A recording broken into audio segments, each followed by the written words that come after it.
Sabe? Okay. Sabe? That's great.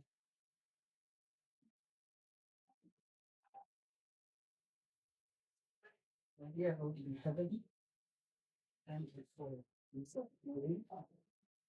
Thank you for the information. It's really discuss the narratives. People can your information. You ask for your letters. You ask those are which is a significant.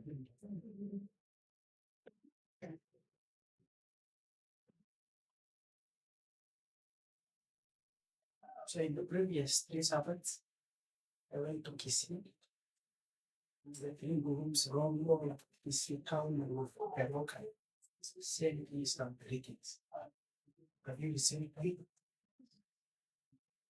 So we will continue with the discussion I think of Daniel 11, 14, right? So I've done Daniel 11, 41, and today I'm going back to Daniel 11, 4.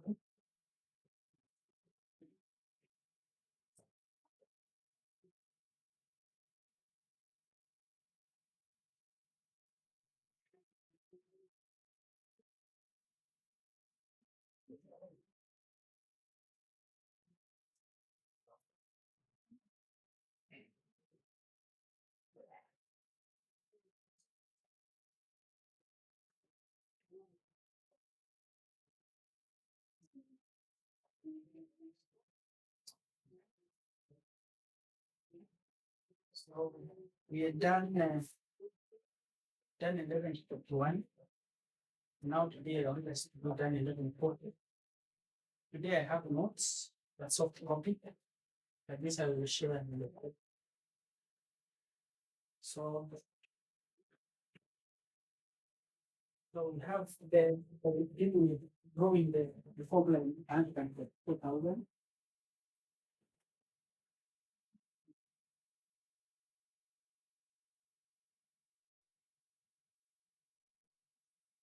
Now, so today I'll be calling out plans.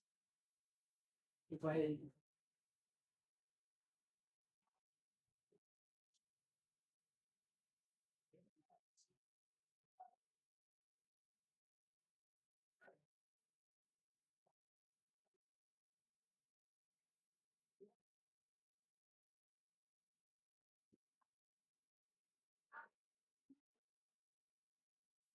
so this is the formula in hand for 2000. So I give the remarks.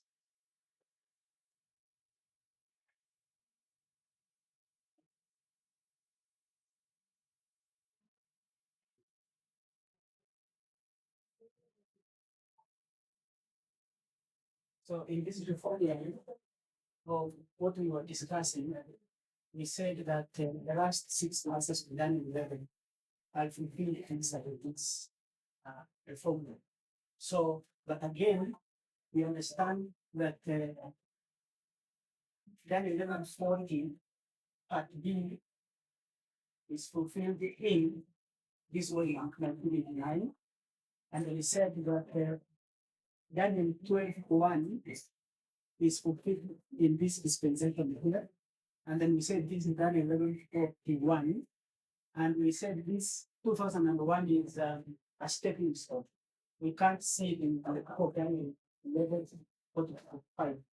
But from the results we have, we know the test gave us a model that helps us to come up with waymarks and to link all the five waymarks in dispensation. So this is tracking. You have a theme because there are a lot of things that are happening in the time end. But if you pick a theme, for example, in this study of money here, the theme is the rise of the seventh kingdom. And the seventh kingdom is the United States of America. So if we pick this as a theme and we thread it,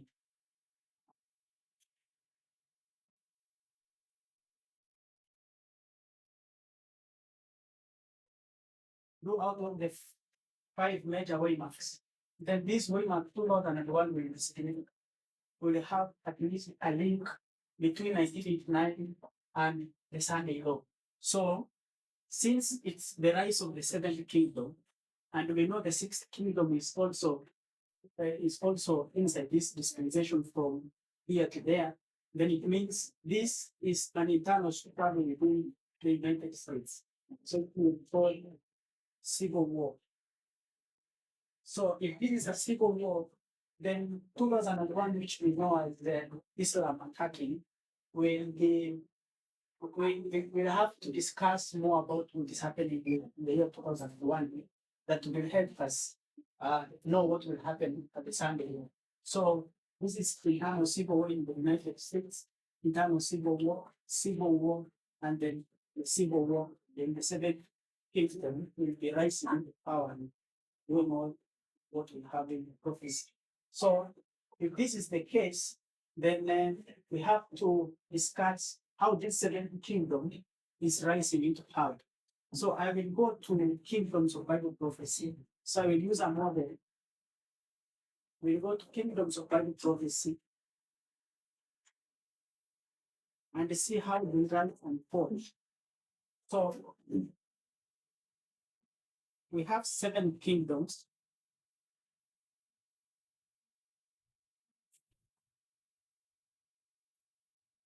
So this is 1798.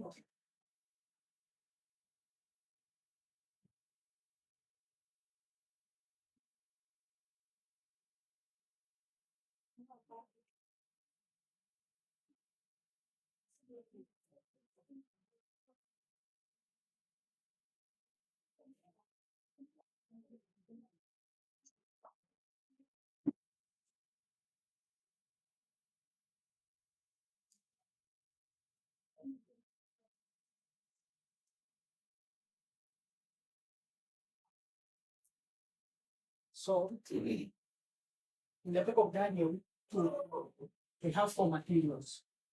We have gold, silver, bronze, and iron. So those 4 kings represented the first 4 kingdoms of Bible prophecy, which was fulfilled in Babylon, the first one, and then Medo-Persia, Greece, and then Rome. So, of course, we have Rome phase 1 and 2. So we begin with Rome here. So this is pagan Rome.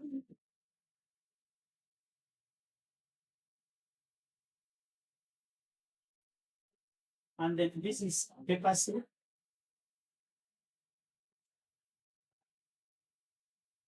So this is which head is this? Oh, this one is the 4th head. This one is the 5th. And then we expect this to be the 6th. And from the 6th we go to the 7th, right? So I will write that later. So in the rise and fall of kingdoms, we have 2 models of identifying how kingdoms rise and fall. So the first one, I got the first speaker discussing this. So these kingdoms can be seen as parallel. And the second model is what? Sequential. Parallel, I mean, when this kingdom is rising up, it does not fall at one day, at a point. It rises in a process and then it falls in a process. This is what I mean. For example,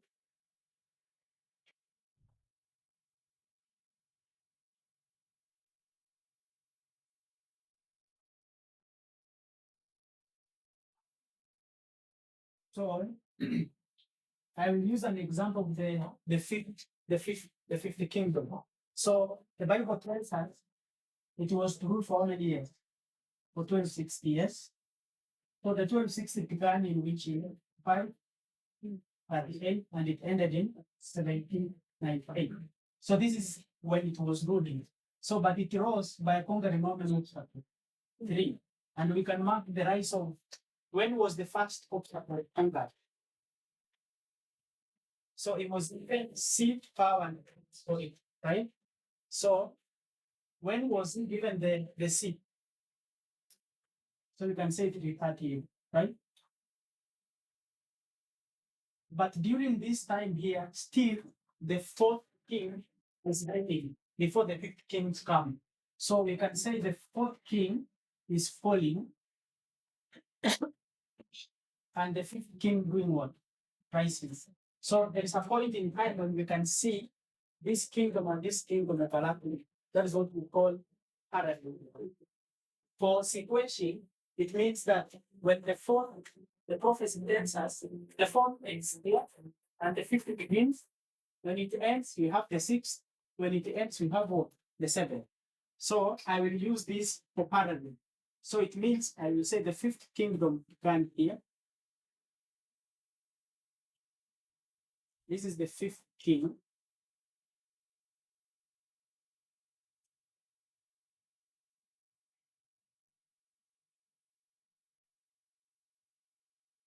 So this is the fifth. Prophetically, we can mark it beginning from 538 up to 1798, but it continues with the title of the King of the North, because in 1798, even if we have a kingdom rising, it's not United States of America. Salam is not. It can never be a king of the North. So it continues to 1989, and then the sixth kingdom, the first speaker, you can mark it from 1798 prophetically. So it goes to this is the sixth. The sixth from 1798, and then it falls at 2024. Then the second kingdom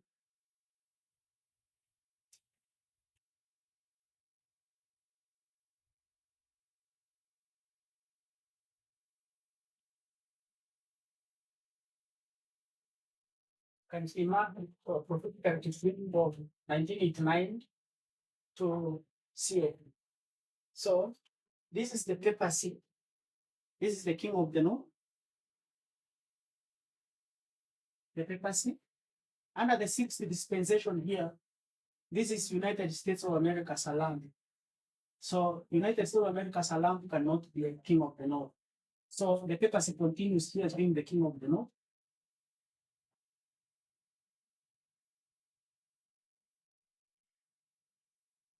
Until 1989, when that crown is taken by, because the seventh has begun. So here now the king of the north is, so this is the seventh. So the king of the north is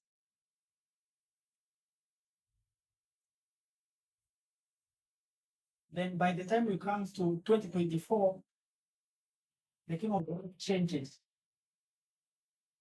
Not necessarily changing, but we define it to be different. This is what I mean here.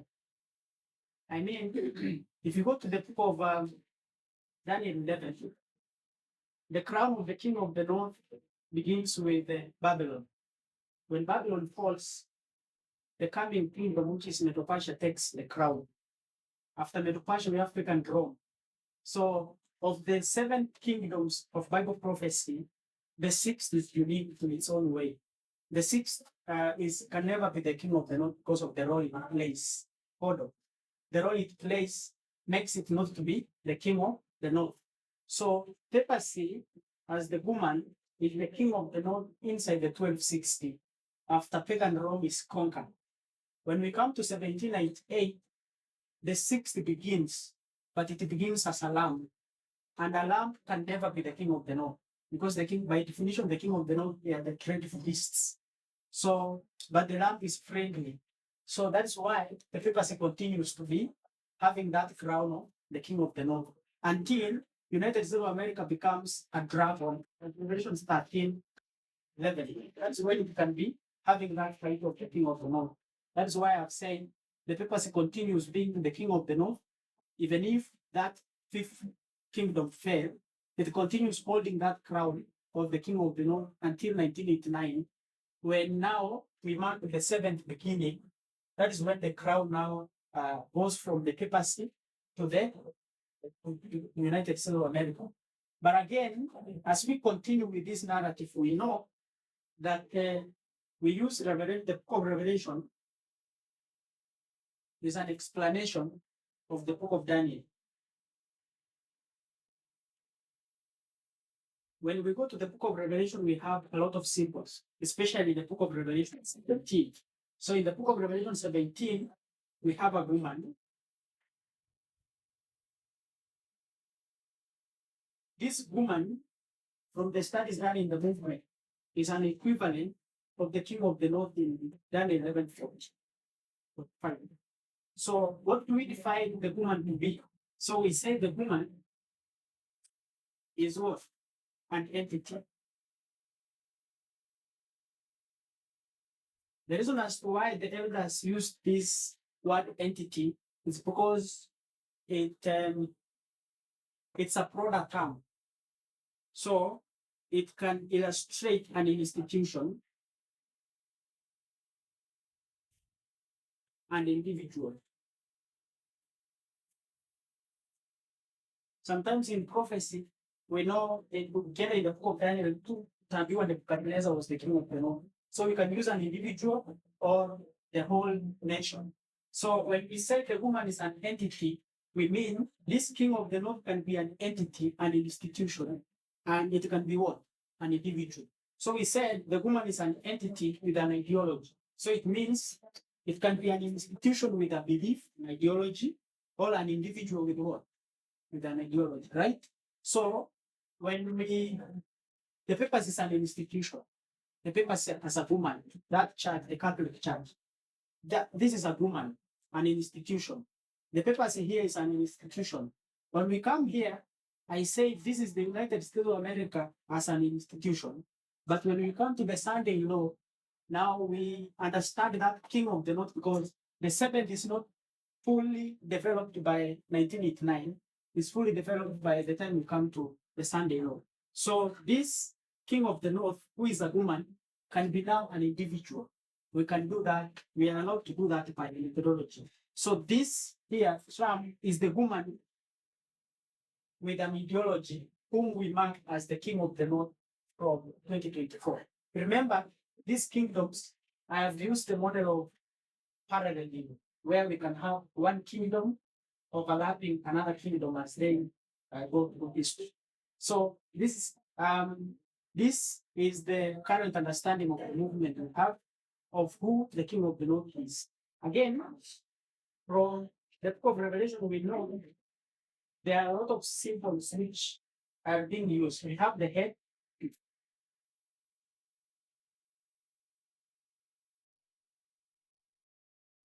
And we said the head is what? Political. Come on. What's the head?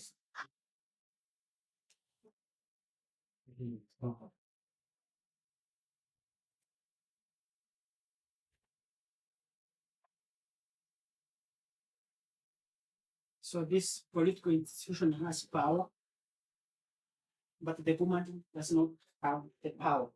So this is what I wanted us to understand before we come to where we are. So this is Daniel 11:41. And then this is Daniel 11:40. Okay.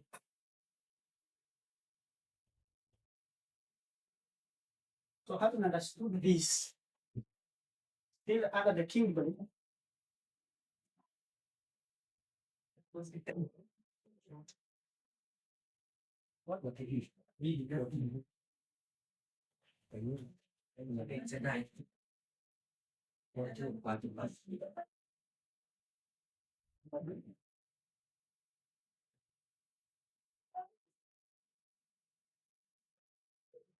So when we look at these kingdoms of Bible prophecy, a kingdom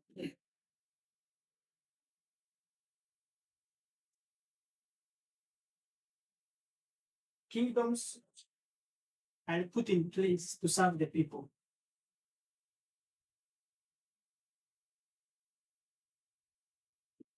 So all kingdoms of Bible prophecy or begin good. Begin good. By good I mean by serving the people. But the six of them, they end being bad.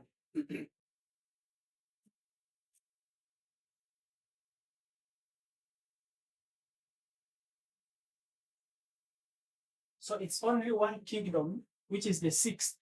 So the sixth is the only one that begins and ends good.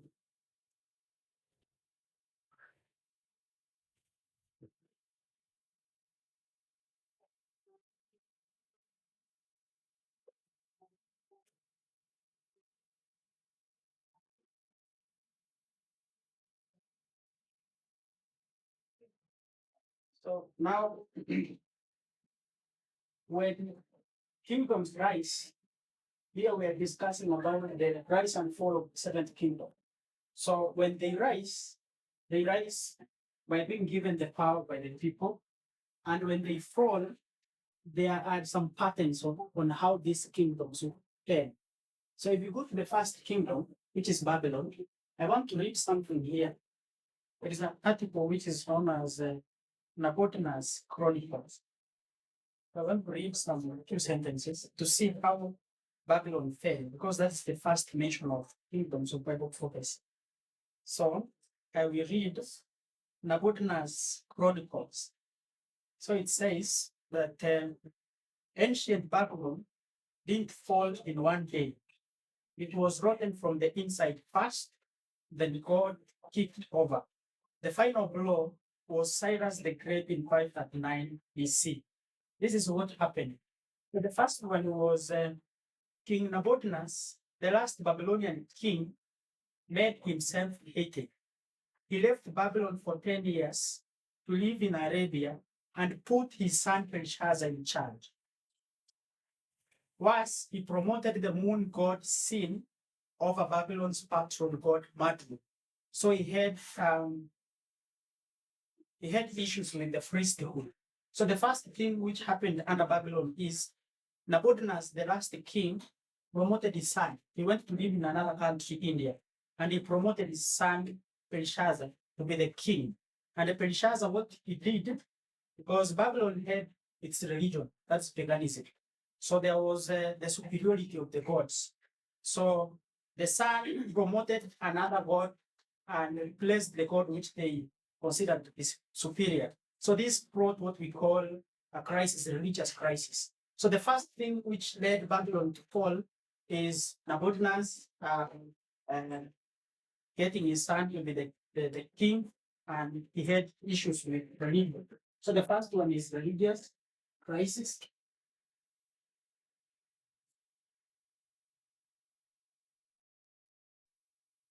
So the second thing, so we have the betrayal of the elites and economic decay.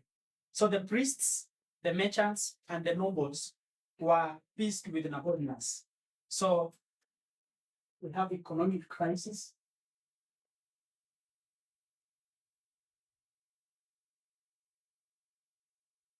And lastly, the political crisis. I want to read another one. So due to the weak leadership crisis, we had the Babylonians, the Babylonians turned against their leadership. So, so you can be able to see before even Cyrus conquered, when Cyrus came, the people themselves helped Cyrus to conquer Babylon. So this we have the fall we feel. And then we have the Troy.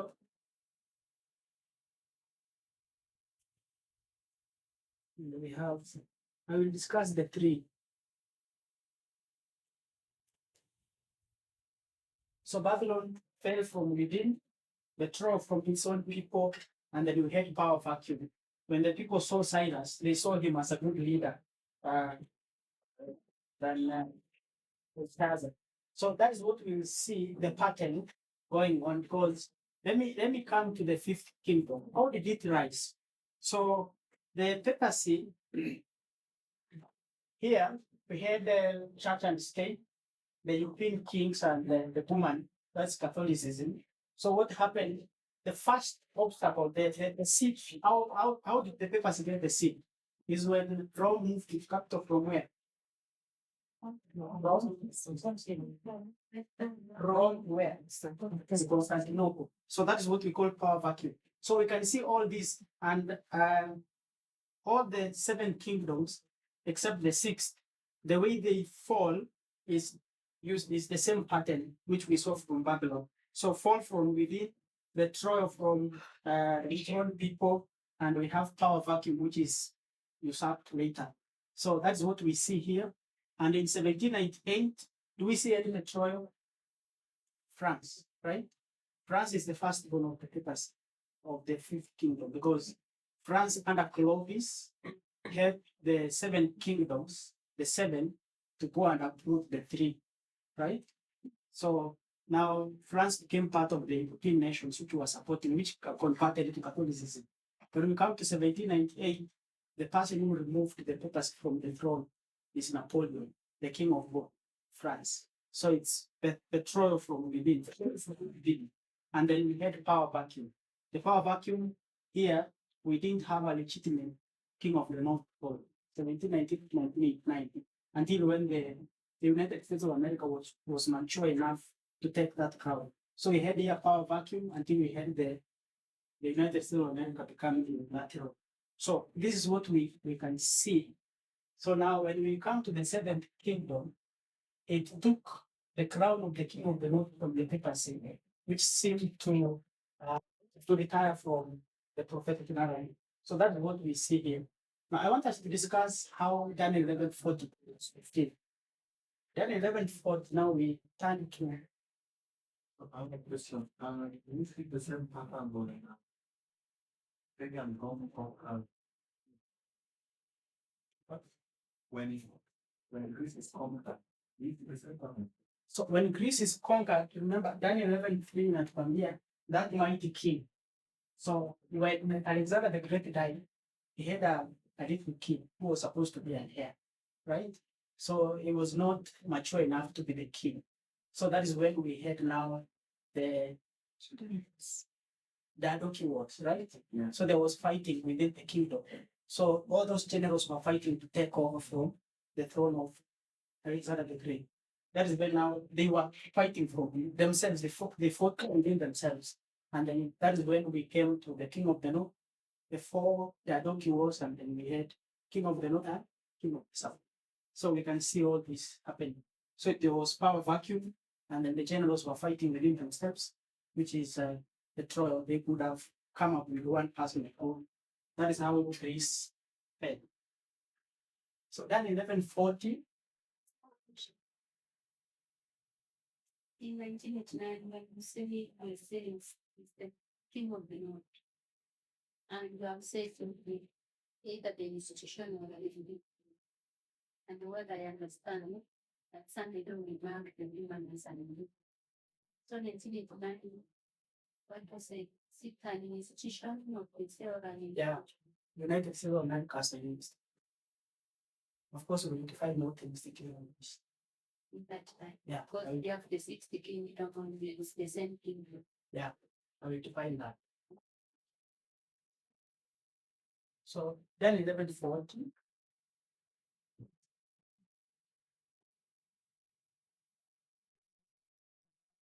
And at the time of the end, shall the king of the south push at him, and the king of the north shall come against him like a whirlwind with chariots and with horsemen and with many ships. And they shall enter into the countries and shall overflow and pass over. So time of the end. So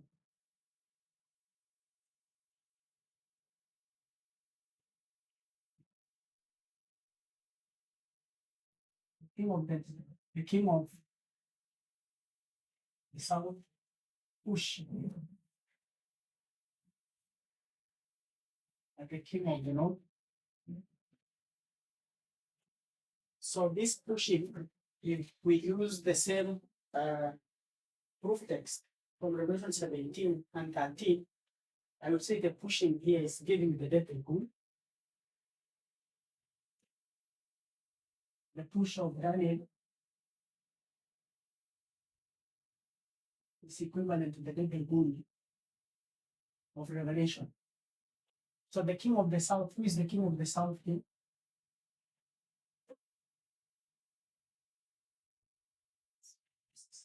Selvina. Who is the king of the south? Daniel 11:4. So this is France. Who is the king of the north? Dorothy.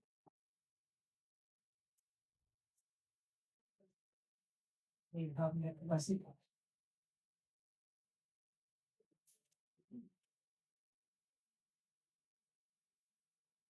So push is to give a deadly goal. And from one of the models which we viewed as a movie, define what happens at the Sunday law is the model of fornication. When we go to the book of Revelation, we know fornication is this illegal relationship between the bad woman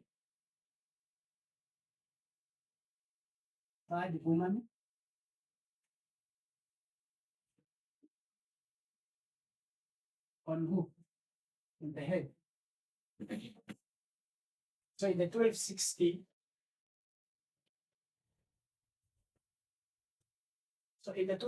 we have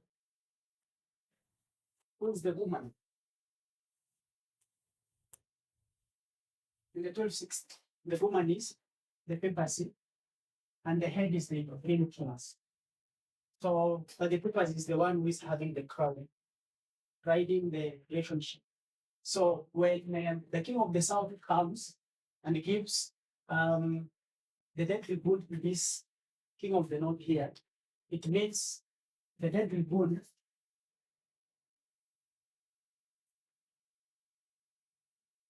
is to sever the relationship. How is it written?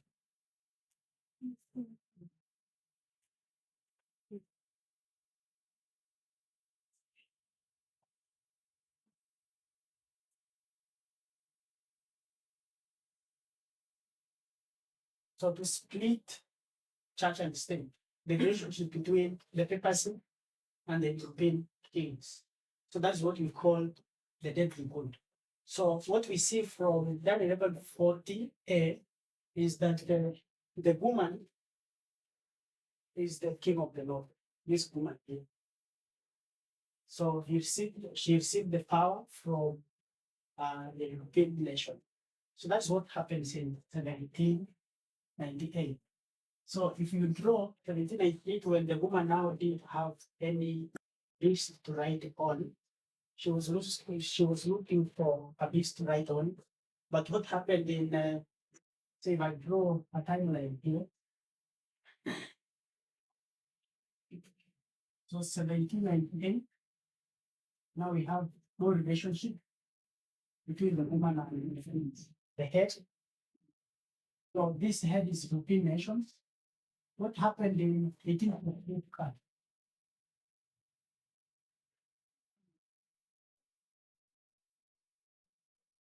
We had a revolution in Europe, right? So the revolutions, these nations were not interested in capitalism anymore. So these revolutions, it meant that the relationship between the church and the state, the European nations and the papacy, got worse and worse and worse. So the woman was looking for this to ride on, and then coming to 18, so World War One,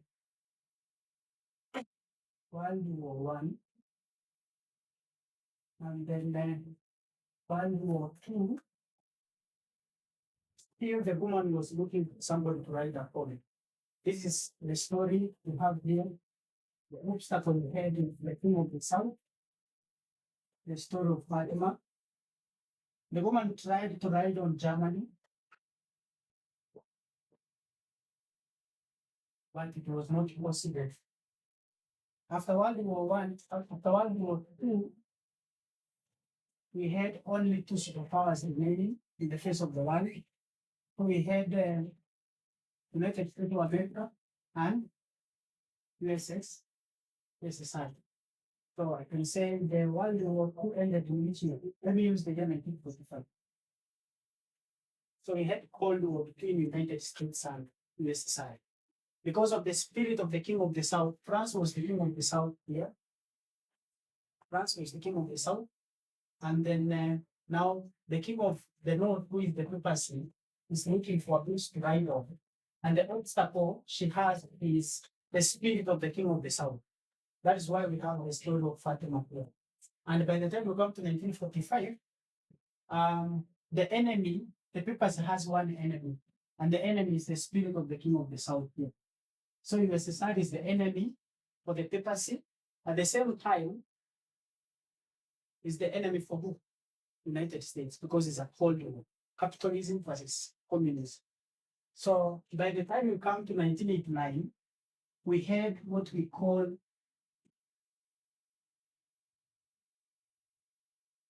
(1970s).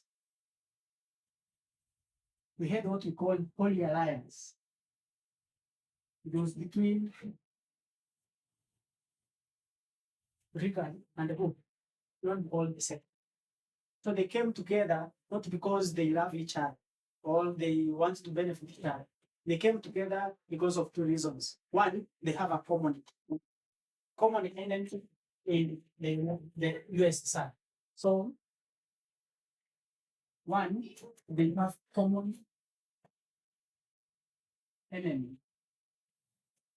So the papacy has an enemy in the USSR, and it has an enemy, the United States of America. They share a common enemy in USSR.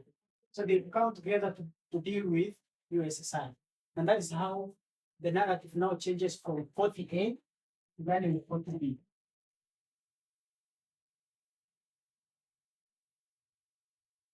So Daniel 11:40b reads, and the king of the north, the third king of the north, shall come against him, the king of the south. So the king of the north come against the king of the south, but now with chariots. So chariots, horsemen,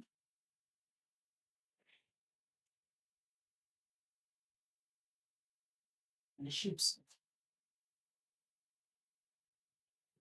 So the king of the north in this verse is the papacy. Another proof for this is the Third Dadoki War. I don't want to go there. So the papacy is the king of the north, and the king of the south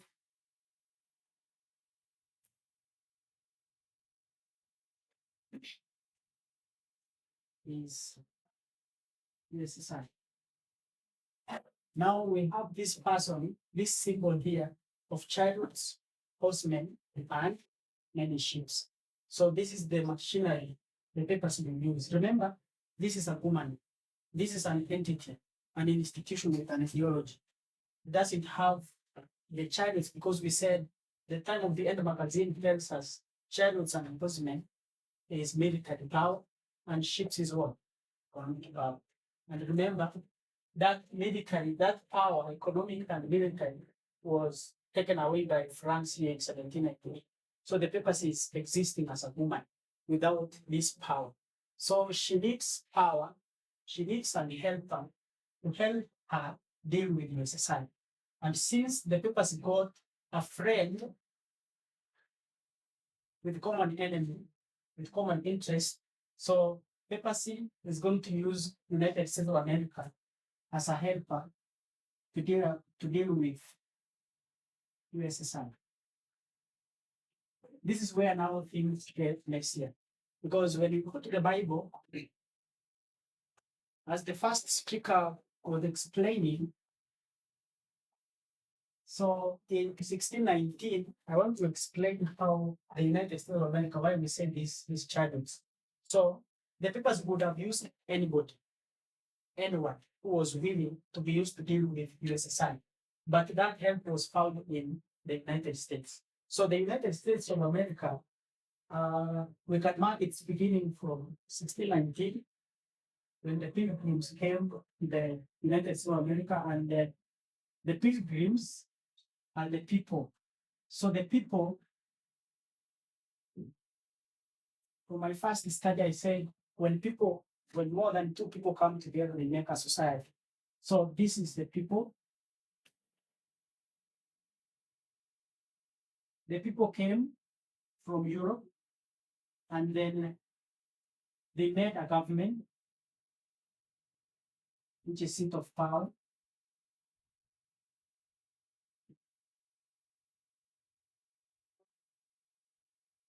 So after making the government, and then now this country become an asylum, a place of refuge. So this is place. So in other words, Sabina was saying, we have the people. United States of America is roughly 300 million people. Let me say this is 300 million people. The government, the seat of power, presidency, and asylum is the geography. These people were safe in that land, that geography, that landmass. So now when we go to the Bible, this is literal. When you go to the Bible, we see symbols that we interpret to be the United States of America. So the symbols include, when you go to Revelation 13, the first symbol is the lamb. The second one is who? Is the dragon. The third one, Revelation 12, is the earth. And then now we have the chariots, horsemen, and ships. So what I'm saying is these symbols refer to the United States of America in different perspectives. There is a point in time when the United States of America is a lamb. There is a point in time when it's dragon. There is a point in time when it was the earth. And there is a point in time when it is chariots, horsemen, and ships, right? So this is what I'm saying. So United States of America here this is a symbol. It does not mean when we say United States of America is chariots, horsemen, and ships, it can't be any other symbol. So in this specific point in time, its role is to be a machinery to help the papacy deal away with that obstacle. So this lamp, sixth kingdom, as a dragon, seventh kingdom, as the earth, this is geography, and this is being a machinery. So it plays all those roles. You can be able to see them either simultaneously or sequentially. So this is the United States of America. Now, when the USSR is defeated in 1989, what happens is the fourth comes.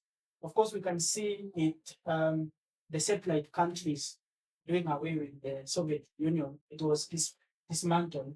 So the first one is the fall was two-way. So we have ideological fall,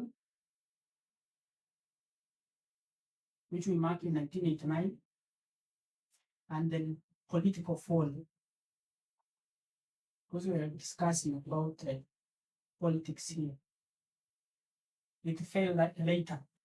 Some people can mark this in 1991, some people can mark it panic, right? So I will say 1999, stroke panic. Now the first obstacle is done away with, and we have the papacy. After doing away with the USSR, it ceases to be having to be the king of the north, to have that crown. Because now after this, we'll see United States of America now doing this. After the papacy, it's made, the reason as to why it hired the United States is to deal away with USSR. Now that the USSR is done away with, now we have power vacuum. After the papacy ceases to be the king of the north. After this power vacuum, remember we can't have power vacuum. We must have somebody to fill in that vacuum. That is when now United States of America as a seventh king comes in place to fill that power vacuum. And in the right corner comes. And the betrayal was after United States of America now helped the papacy. We expect this alliance, it was not holy per se. So the United States of America now grabs that crowd. So it's betrayal. These two friends coming together to deal with a common enemy. But after one friend realizes that After dealing with this, are going to be more powerful. That is when we head now unilateralism under Bush Senior in the 1990s. So that's what we get here. And that we, after this, because already we identified how the papers fell from within, what we're going to see now, the seventh kingdom, all the sixth is going to fall from where? From within. So that is 1140. Now let's go to line 1141.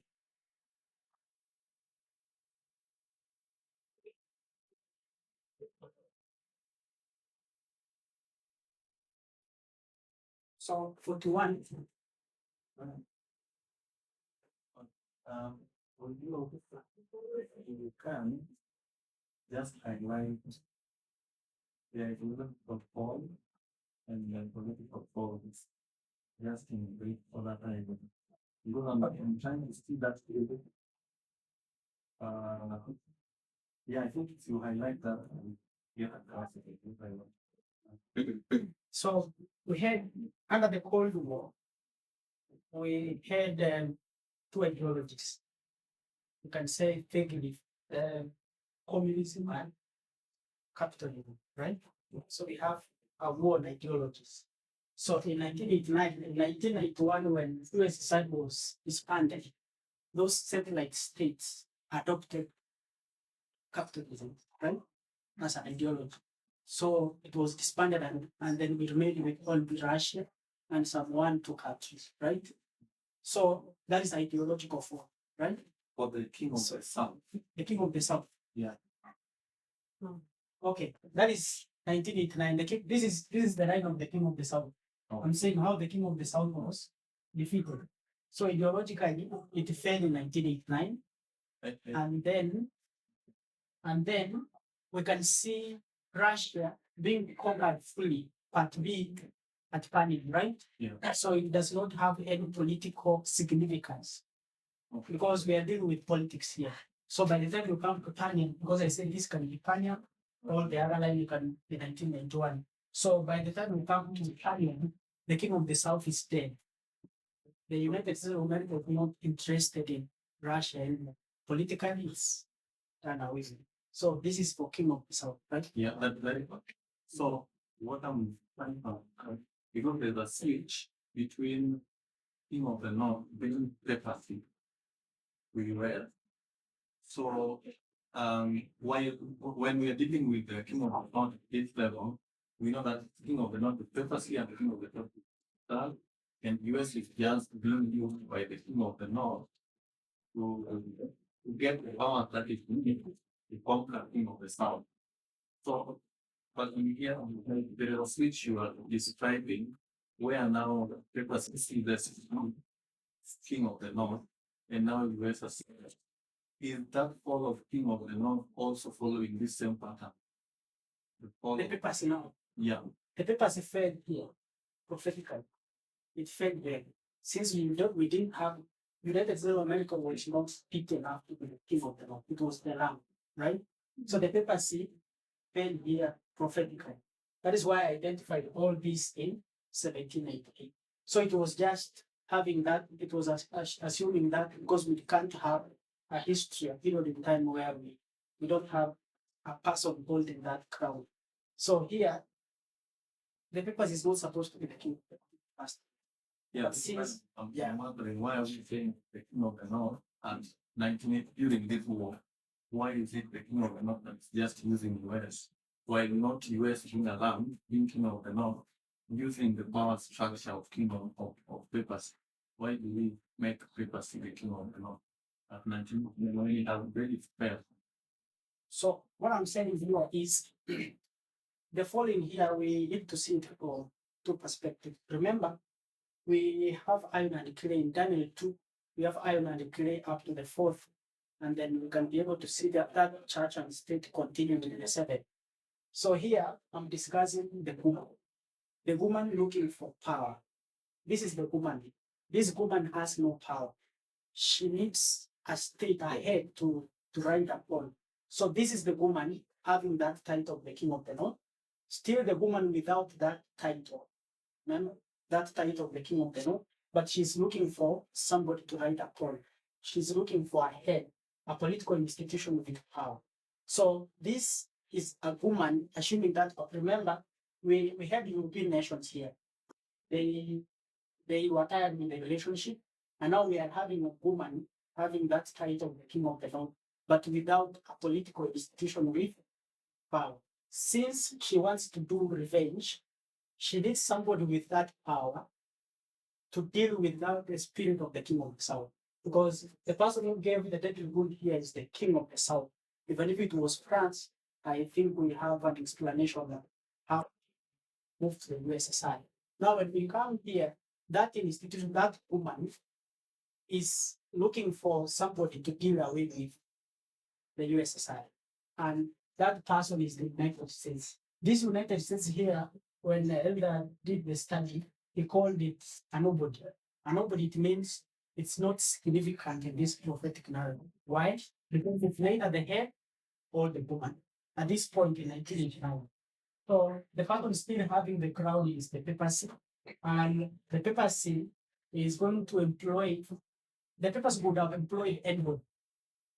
He tried Germany, it failed. He tried others, you can be able to see that. Now he employed the USA to do away with this option. And that's how we see that. I don't know why you are having difficulty, but just forward to Q&A in the next class. My question is, at the time of the end, like we have passing the thing of the north.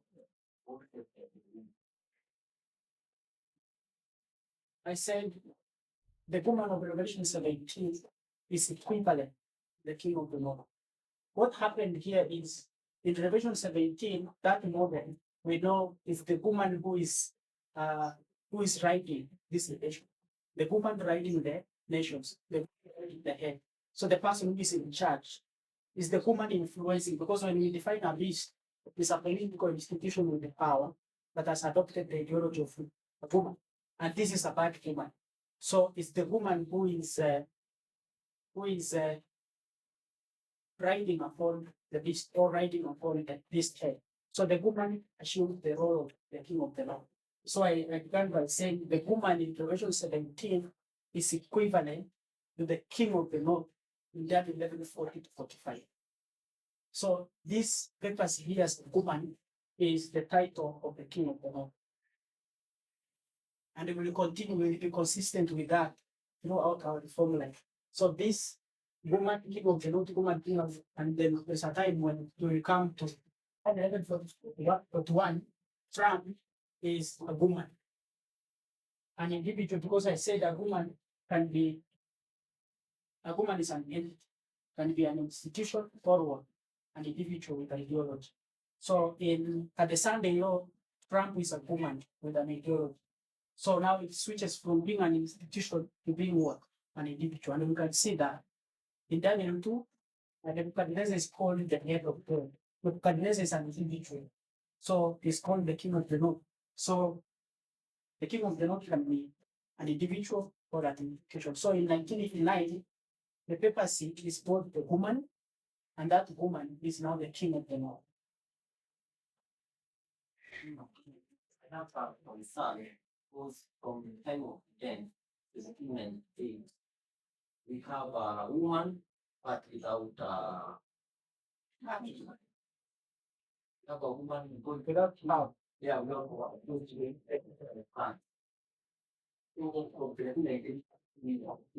he has no man. Because he's lonely, he's looking for a man. That is why we choose him. 1 and succeed. 1 to so when you come to the time of the end, you find a nobody. And this nobody is not the USA that there's a couple. It's not later in the 6th, no, they will say the present. That's why they have it into having the papacy as both the king of the north and the woman. Will come there. I just wanted to add to what saying the woman who is the king of the north. So I believe that when we talk about the king of the north, we are taking it as a symbol. We are not treating it as geography, so that we can separate a woman and the king of the north. So I think I agree with you that in the nine, the queen of the north is a woman, which is the entity called the universe. Okay, so maybe there may be somebody who is confused. I said all these symbols refer to the United States. So, and when United States of America is symbolized by a lamb, it does not mean it can't be what? Dragon. And sometimes you can see United States of America being a lamb at the same time of dragon, because look here, this is United States as a sixth. Sixth goes to here, seven goes on. So in this period in between here, it can be both the sixth and what? And the seventh. So in 1989, when I say this, the king of the north is the papacy and is using the chariots, horsemen, and ships inside in the United States. When I say this United States here is a nobody, it's not the sixth, it's not the seventh, it's not the earth, it's not the woman.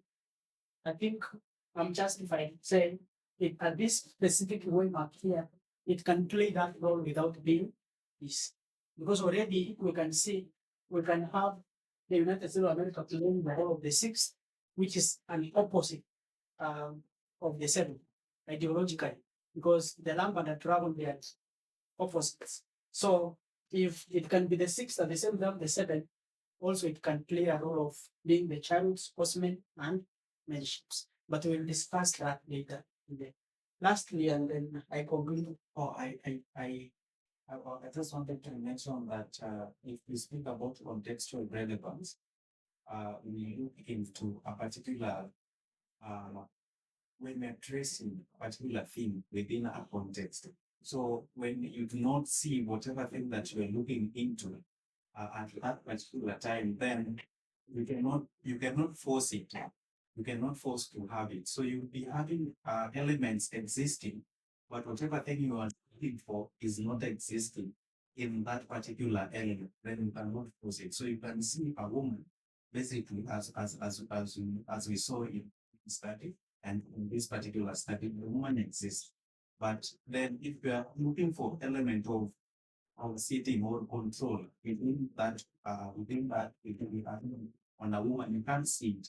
So you can basically force it, but ideally you see it. So yeah, as far as the United States of America is concerned, Portugal and United States of America exists as United States of America.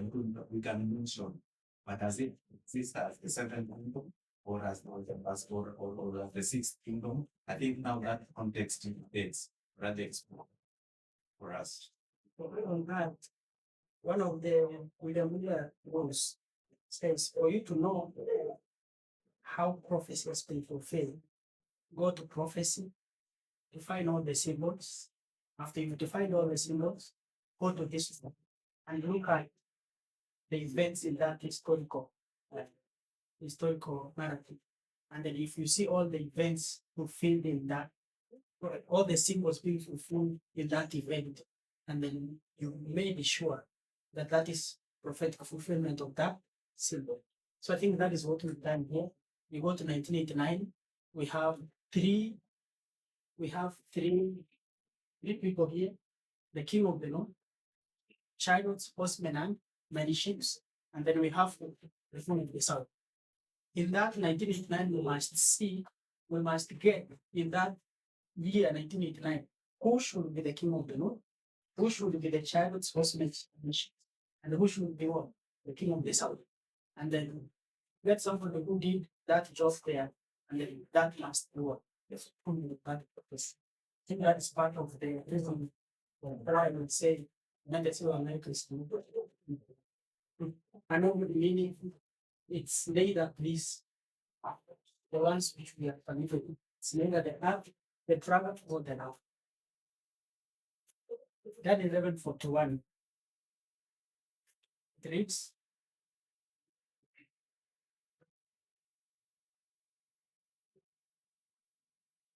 "He shall enter also into the glorious land, and men shall be overthrown." So the king of the north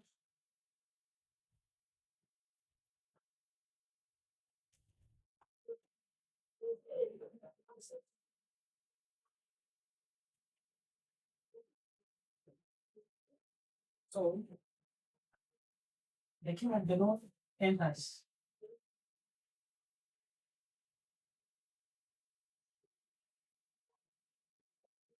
So we said this is a push, deadly good, and then come against, then enters even the glorious land.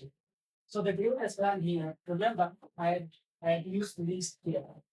Literally, United States of America has people, the electorate, the people, the citizens, they are roughly 300. These people came together and they formed a government, the constitution. The constitution is the one which we mark the path, or the path of a nation. So this is the constitution, the government. And then United States of America became an asylum, a place, a land where they will flee from Europe, a landmass, geography, and go to the United States where they will have a place of safety. So that is geography. So when I was doing all this, the king of the north entered into the glorious land. So again, we have another symbol for the United States, which is the glorious land. We have to define what the glorious land is. So this, already we know the king of the north is from this one is the United States, and then by 2024, Sunday is Trump.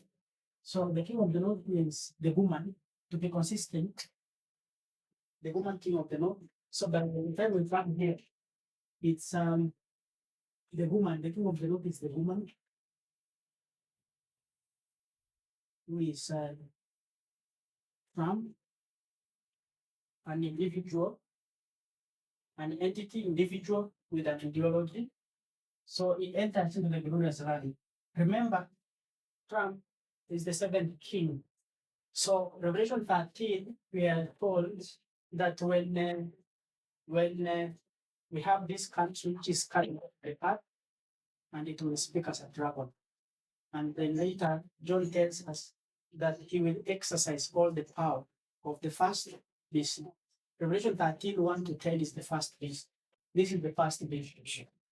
And the first beast was given power and a great authority by who?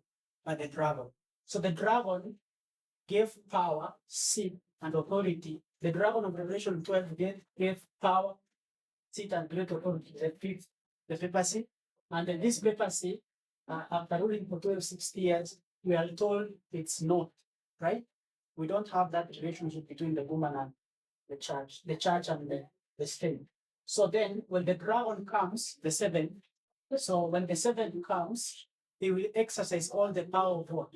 The first beast, all the power of the dragon. So the dragon here and the dragon here could be equivalent, because that is the same language.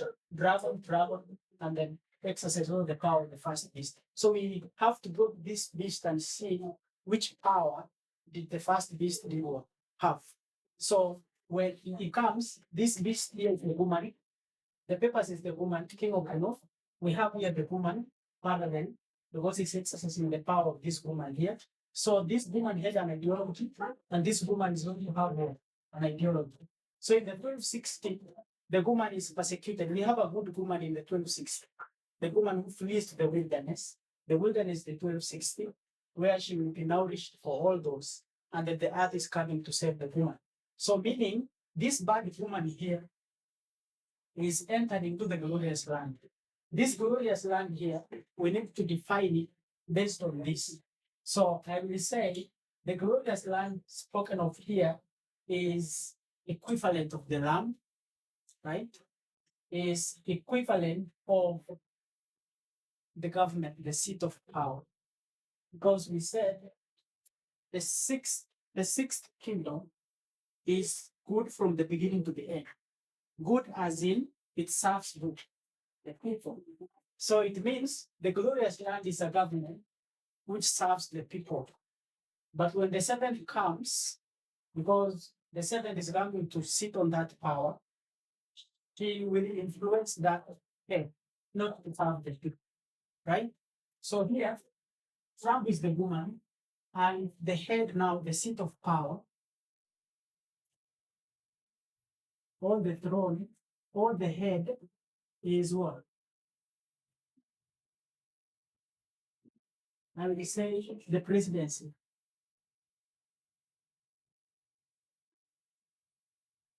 So the presidency, the head here, the woman is Trump. So when he will come and sit on the throne, he will come with an ideology, a different ideology, because he's a bad woman. So when he will sit in the presidency, and we know that that happened in which year? So we mark the Sunday not to be July 18. It's a process that whole year, July 18, and then by the time you come to 2024, he's crowned as the president, the first president in the seventh phase of the kingdoms of Bible prophecy. So when he sits on the presidency, there are some things he's going to do. He's going to impose his ideology on this democratic, on this glorious land, good United States, the government that has been serving what? The people. Because that is what governments and nations were created to be. So when he comes, entering it means he will impose his ideology on the peoples, because the government cannot exist without the people. And we can see that in Project 2025 and the things he has done during the second term. So glorious land, when we go to the Bible, the glorious land is symbolic of the following. So the glorious land was a symbol of alleviating the curse. Remember how many curses were in that line of Eden to Eden? We have 3 curses, Amos. So the 3 curses, the curse of Eve, right? And then who? Ham, and then Cain, right? So let's begin with the second one, the curse of Cain. Cain, we mark it corresponding to the Sabbath, right? In the glorious land, we have Sabbath. Yes. So Israelites were told by God, work for 6 days, toil and go into the cast, work for 6 days, and on the 7th, you do what? You rest. So it means that rest is just elevating them from that curse of sin. If it is the sin of Ham, the United States of America, the sins of Babylon in 1850 was slavery. So in the United States, we need not to have discrimination based on race or gender. That's what we have: feminism, racism, and all those. So the glorious land is a symbol to alleviate.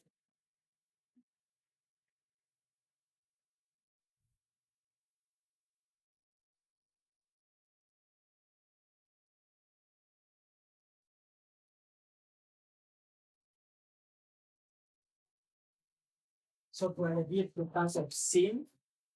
And then when we have here now, which means have equality.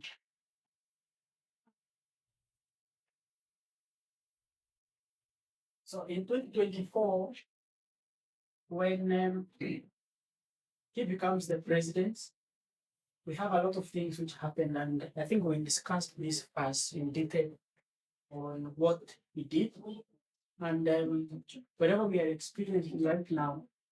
So, of course, we are here. Then 1141 is fulfilled, and now we have the rest, 42 to 45. They're in the process of their fulfillment. And from what we get in Daniel 11:41, if you read that in Daniel 11:42, because the same way the first obstacle USSR was conquered, it was in steps. He will conquer the world in the same manner. So to add more on this, so this we mark here, when we mark the Patriot Act, which came as a result of the attack on the Twin Towers. And from here, this we mark, I think we need to review it in order to fit this context, where we see civil war, all the expansion of the executive power. So the arm of government, we see the civil war beginning from here onwards, up to a point where we have the 6th falling. The 6th falls at 2021. But remember, I was using the parallel. So where we have the 6th now ceasing to exist, to do its role properly. It exists, but it's not working properly. So now the 7th is going on with the work of work of the King of the North. And this is what we have in Daniel 11:40-45. I think we have arrived at Daniel 11:41, and this is the final rise and the fall of the seventh kingdom. So when the seventh kingdom will fall, before we come there, we will not arrive there yet. We'll see the seventh kingdom will fall from within. When we come to when he will rise up to power and has conquered the three obstacles, we will have betrayal from within, and then it has fall from within its own people. Because Revelation 17 tells us that the kings will head who? The whore. The whore is the woman, and then they will eat what? Flesh. So when that happens, it will be a fall from within.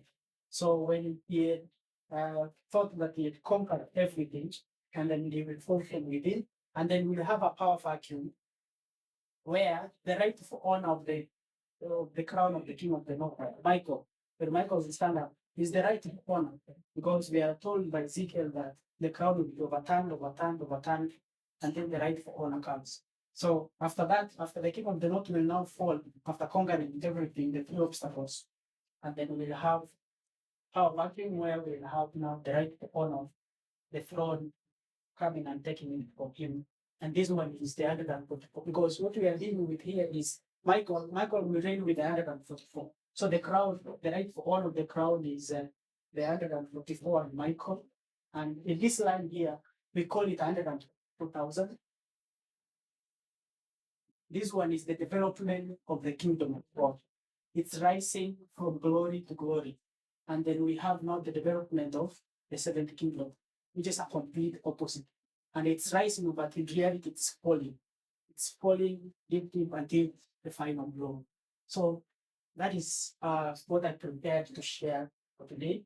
So next time we meet, we will continue for 42.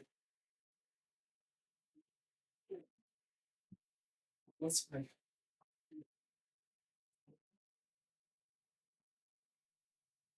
Yeah, we thank you for giving us such information. The events connected with the crucial position have been fulfilled for us. As we prepare our characters, as we prepare for your greater return, please help us to be zealous and to work upon ourselves, our process, for you will come to us home. Thank you for everybody who was ready for today. And then various groups in the movie who are doing their studies this day. Blessing us and guiding us till the end of the world. Thank you for the leadership.